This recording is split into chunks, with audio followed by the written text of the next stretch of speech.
بسم الله الرحمن الرحيم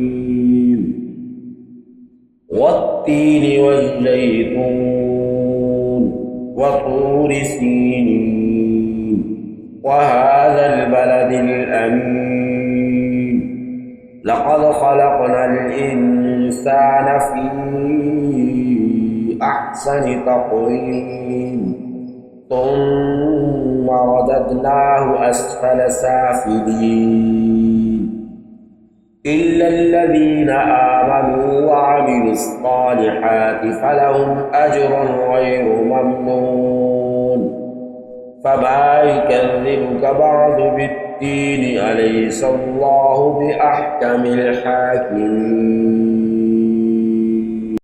اللهم صل على محمد وعلى آل محمد كما صليت على إبراهيم وعلى آل إبراهيم إنك حميد مجيد.